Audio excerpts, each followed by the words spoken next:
conquista do ambiente terrestre pelas plantas.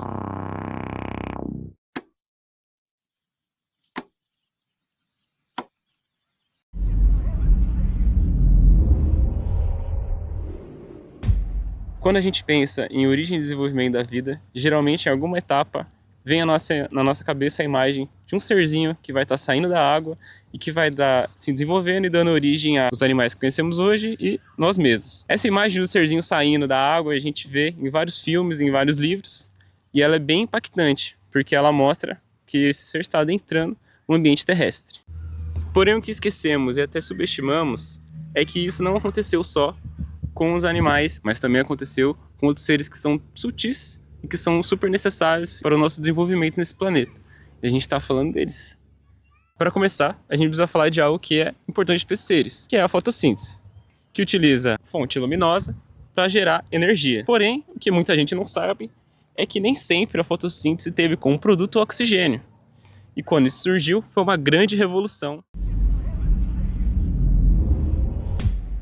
Esse processo é o que chamamos de endossimbiose, que originou os cloroplastos. Esse mecanismo aumentou a eficiência energética e originou o que chamamos hoje de as primeiras algas. Com o tempo, essa cianobactéria procarionte foi engolfada por uma célula eucarionte, que em vez de destruí-la, começou a utilizar para obter energia por meio da fotossíntese. As cianobactérias realizavam a fotossíntese graças ao surgimento da clorofila A, que estava presente nas suas membranas chamadas tilacoides. Mas você acha que ficou bom? Ah, tem que ficar bom, né? A gente precisa passar nessa matéria, a gente depende desse trabalho.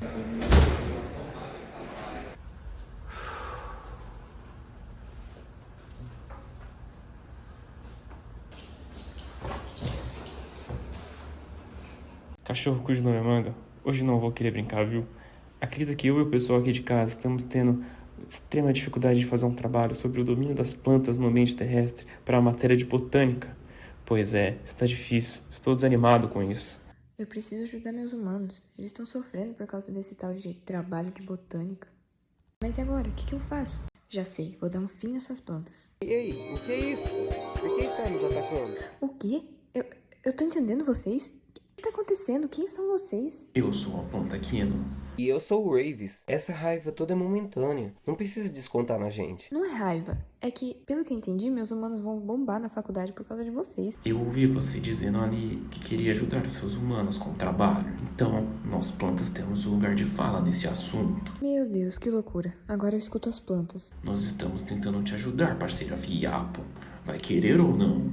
Quero sim, eu quero. Como seus humanos já citaram antes, essa dominância não surgiu de forma repentina. Ela é o resultado de uma longa sequência de transformações evolutivas iniciada há mais de 470 milhões de anos, de forma quando um grupo de algas verdes de água doce passou a ocupar gradualmente o ambiente terrestre. Isso. Algas como aquelas que eles tinham citado antes? Sim, as plantas terrestres, elas pertencem a um grupo das embriófitas, cujo ancestral evolutivo era uma alga verde, pertencente a um grupo de estreptófitas semelhante às carófitas atuais. Essas algas viviam predominantemente em ambientes de água doce, como margens de lagos, brejos, rios rasos e áreas periodicamente inundadas, locais que funcionavam como uma interface natural entre o ambiente aquático e o ambiente terrestre. E essas algas já possuem diversas características em comum com o que viriam ser as plantas terrestres. Entre elas destacam-se clorofilas A e B, amido como substância de reserva, parede celular rica em celulose, divisão celular medida pelo fragmoplasto, reprodução por oogamia. Essas características demonstram que muitas das propriedades típicas das plantas surgiram ainda em ambientes aquáticos. Assim, a colonização da Terra não exigiu um aparecimento de estruturas completamente novas, mas principalmente de modificações e aperfeiçoamentos de características já existentes. Quando as primeiras plantas começaram a colonizar a superfície terrestre, o planeta era muito diferente do atual. Os continentes apresentavam solos pouco desenvolvidos e não existiam florestas. A superfície continental era dominada por rochas expostas em interfaces terra-água, onde se instalou as comunidades microbianas conhecidas como biocrosts. formadas por cianobactérias, fungos, líquens e outros micro-organismos. Então, essas comunidades ajudaram a transição para a Terra, certo? Sim, as biocoats prepararam o solo para as primeiras plantas ao reter água, fornecer nutrientes e estabilizar a superfície, facilitando a colonização do ambiente terrestre, além de contribuir com uma troca horizontal de genes. Mas para mudar de um ambiente para outro tão diferente, não parece ter sido um processo fácil. De fato, o ambiente terrestre impunha desafios inexistentes para as algas aquáticas, como a perda de água, a radiação ultravioleta, a ausência de sustentação proporcionada pela água e necessidade de proteger estruturas reprodutivas contra o ressecamento. E foi justamente a resposta evolutiva a esses desafios que conduziu à origem das plantas terrestres. A primeira grande inovação evolutiva foi o surgimento de um embrião protegido, característica que deu origem ao grupo de embriófitas, que são o grupo de plantas terrestres. Nas algas ancestrais, o zigoto geralmente era liberado após a sua formação. Nas primeiras plantas terrestres, entretanto, o zigoto passou a permanecer retido sobre o organismo materno, onde recebia proteção e nutrientes durante seu desenvolvimento. Esse embrião multicelular tornou-se uma importante adaptação para aumentar a sobrevivência de novas gerações. Outra inovação importante foi a produção de esporos revestidos por esporolenina, uma substância extremamente resistente à dessecação e à radiação ultravioleta. Essa adaptação permitiu que os esporos fossem dispersos pelo vento e sobrevivessem a longos períodos fora do ambiente aquático. Também surgiram gametângios e esporângios multicelulares capazes de proteger células reprodutivas durante todo o seu desenvolvimento, aumentando o sucesso reprodutivo das primeiras plantas. À medida que a colonização avançava, novas adaptações foram surgindo. Uma das mais importantes foi a cutícula, uma camada cerosa impermeável que recobre a superfície da planta. Sua principal função era reduzir a perda de água, além de oferecer proteção contra a radiação e danos mecânicos. Entretanto, essa proteção dificultava a entrada de dióxido de carbono necessário para a fotossíntese. Como solução para esse problema, evoluíram os estômatos, pequenos poros capazes de regular as trocas gasosas. Além disso, surgiram os rizoides, estruturas responsáveis pela fixação da planta ao substrato e pela absorção inicial de água e nutrientes. Esses rizoides também forneceram associações com fungos micorrízicos, que aumentavam ainda mais o seu desenvolvimento. Posteriormente, essas estruturas evoluíram para raízes verdadeiras. Então, pelo jeito, a água doce já representava um ambiente menos desafiador em relação à desidratação do que a água do mar. Mas mesmo assim, ao colonizarem o ambiente terrestre, as primeiras plantas precisariam desenvolver adaptações para evitar a perda de água, certo? Exatamente, fiapo de canídeo com nome de fruta. As briófitas representam esse primeiro grande grupo de plantas terrestres.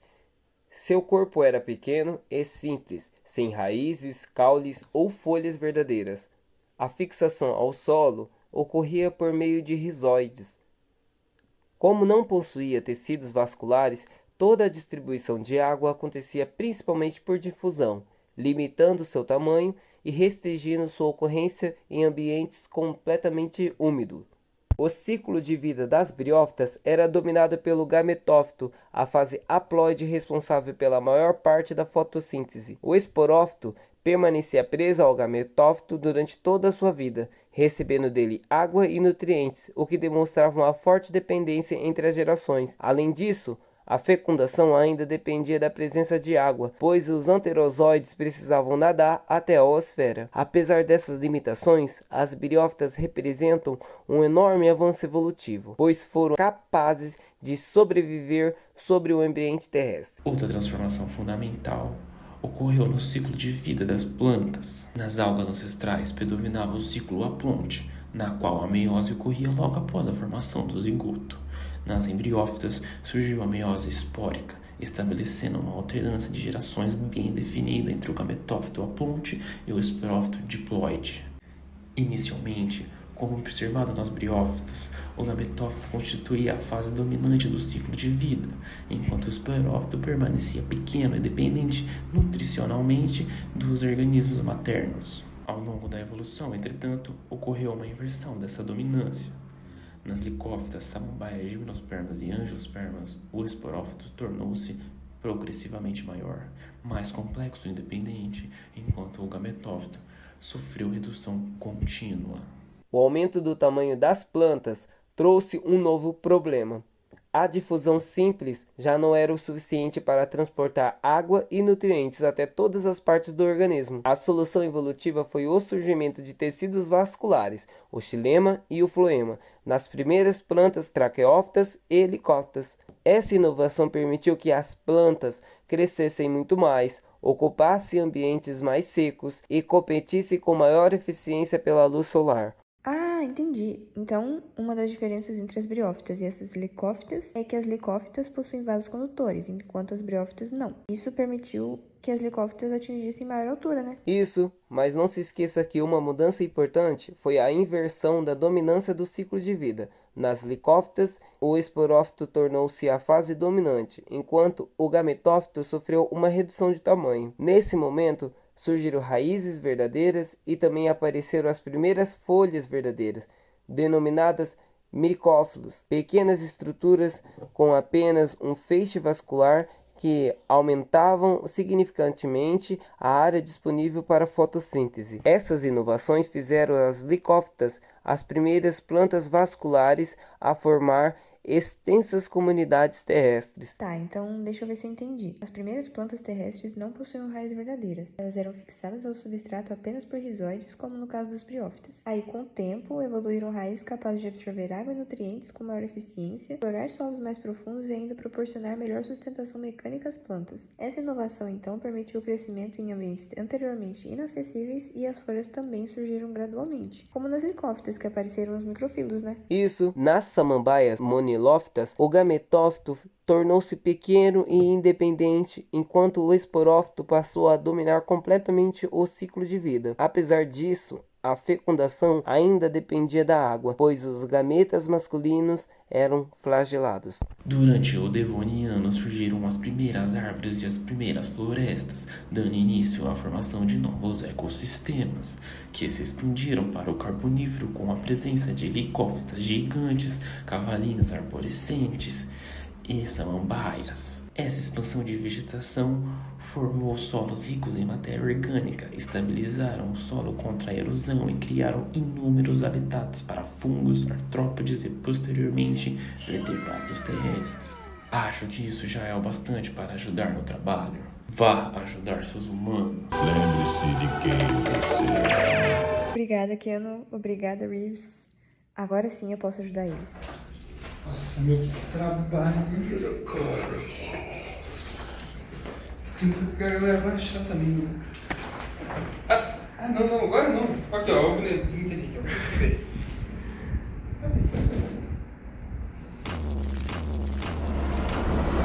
Então quer dizer que a conquista do ambiente terrestre pelas plantas foi um processo gradual, impulsionado pela seleção natural e pela aquisição de adaptações morfológicas, fisiológicas e reprodutivas.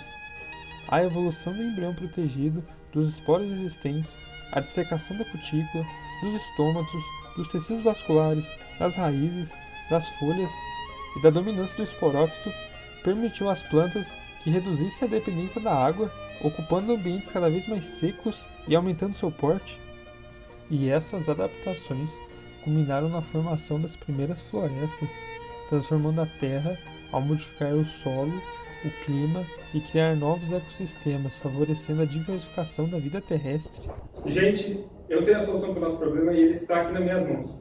Ah, caô, que isso? Não, tô brincando. Toca nela.